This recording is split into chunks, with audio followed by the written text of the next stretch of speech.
Hello and welcome to the program. This November marks the 5th anniversary of the Revolution of Dignity in Ukraine and the emergence of a strong civil society. What has been done so far and which are the challenges awaiting Ukraine? Joining us in our studio today to expand on this topic is Chetvertynivskyi, activist at the Open University of Maidan. Hello and thank you for joining us. Hello. So first, let's talk about this initiative. You're working at the Open University of Maidan. What is it? Can you tell us more about the initiative? Open University of Maidan is the NGO that emerged during the Revolution of Dignity, and it was an educational initiative created by the activists, the teachers and lecturers at the Kyiv School of Economy, Kyiv Mohila Business School, and many others NGOs and educational initiatives all over the Ukraine. Saying in general, that's the part of the Revolution of Dignity that tried to educate people and prepare them to take conscientious decisions during the revolution and after it. So is it some sort of like platform? How does it work? Is there a local where we can... It lived through some transformation actually, because when the revolution actually started at Maidan, it was an open space where people were coming and saying some thoughts or were sharing their experience. But when the Maidan was actually transformed and all the people and all the places were left by the activists and the people who involved in the revolution, Ostap Stasyev, our coordinator of the project, he decided to create the online version, and with self-minded people such as Olena Hill, Dmitro Savachkin, they decided to create the online platform that's now called Room Online, and it's free and always accessible online. So it's accessible to anyone? Anyone can participate, or do we have to be activists for that? Oh no, definitely not. We are open for everyone, just like as everything on net. Like you type it, you Google it, let's say this way, and you find us, you choose the course, and you are there. That's all. So since major changes happened in the Ukrainian society since the Euromaidan revolution, of course, what kind of changes did you saw, especially in the landscape of activism? Well, I'm inclined to believe that we are living through some kind of testing period that will end up with our decisions these elections. It's just like, let's say it's a home task for us. And during this time, we were participating and we were getting ready to take certain decisions in the field of politics, economy, culture. We were fighting the war, and all these processes, they led us to more organized and more conscientious society, let's say this way. So the fact that it's online, does it help gathering people more, or is it an obstacle? Because well, when it first started, it was only online. Then we participated with Active Citizens. That's the program facilitated by the British Council, and they are offline. And that was a kind of good practice synergy. Now we are developing some ideas of the online platform where activists getting some educational knowledge from us, they can communicate, collaborate and work on their own projects. So I think that some ideas we present online, they have some continuation in online projects, offline projects with help of Active Citizens and so on. Now you said that because 2019 is election year, how much of a test is it for your organization and for the activism in general? We are standing off the politics, but we are training people to act in a civic society. It's one of the most important years for us, because we cannot influence the choice, but we can influence the mindset and what are the values our people and our listeners will come with on these elections, and what they will actually vote for.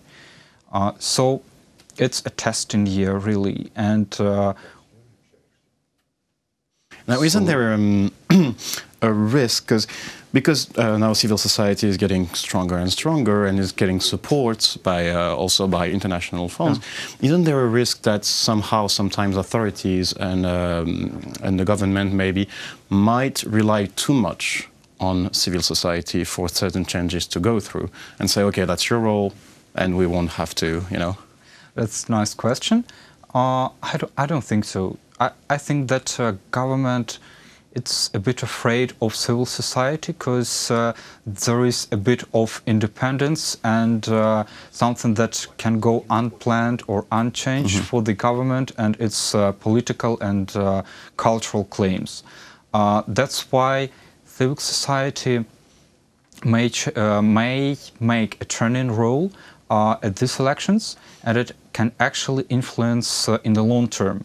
Probably this year won't be the year of next year won't be the year of a turning points, but at the same time it may be the year when civil society will make its first stand as an organized community that made the way from the revolution to some real actions and is ready to go forward.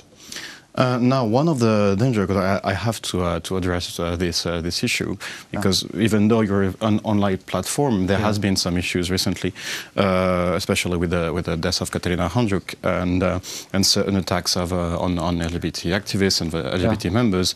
What's your stance on it, and how can potentially your organization help to ensure maybe the security, or to ensure the safety of these activists who are on the field fighting right now? It's a critical issue because these are live people. These are people we work with, we communicate with.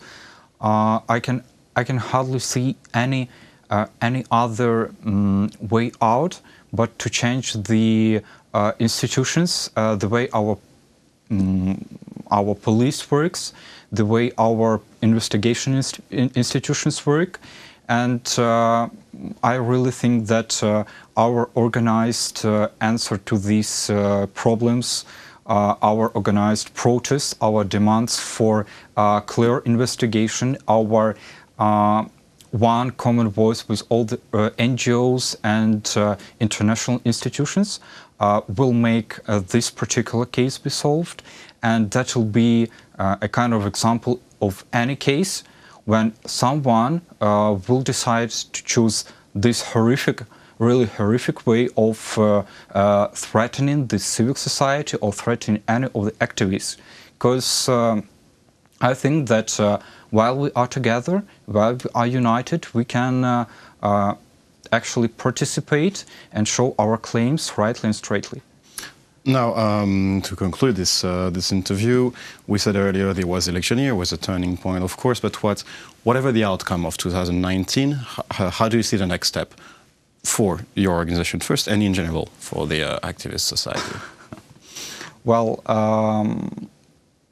I think that we have many things to do, and I believe that there are certain points that should be discussed, and there are certain things our society should be taught. For example, like what would be the most urgent one? For example, whether you elect the president or not, there will be the problem with the garbage and its recycling in Ukraine. So what's the point of electing the president in 5 years, in 10 years, when there will be an issue with garbage? That's why, for example, we have the course how to recycle the garbage. It's, if I'm not mistaken, it's a course made by the NGOs, and it's the most unique example of online courses. It's synergy of NGOs. They are participating in this for the first time.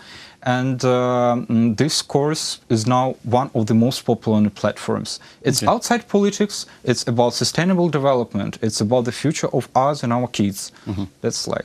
That will be what we plan to do next. I don't mean the garbage, I mean that we do press on the most vulnerable and important issues for the Ukraine, for the community and for the civil society in general. So whatever the outcome, you're going to stick to these pressing social issues. Our strategy manager designed it for 5 years, so we stick to it. Thank you so much for this overview. It was a pleasure to have you in the studio. That was Ivan Chetvertynivskyi, activist at the Open University of Maidan. Thank you for watching the program and stay tuned for the rest.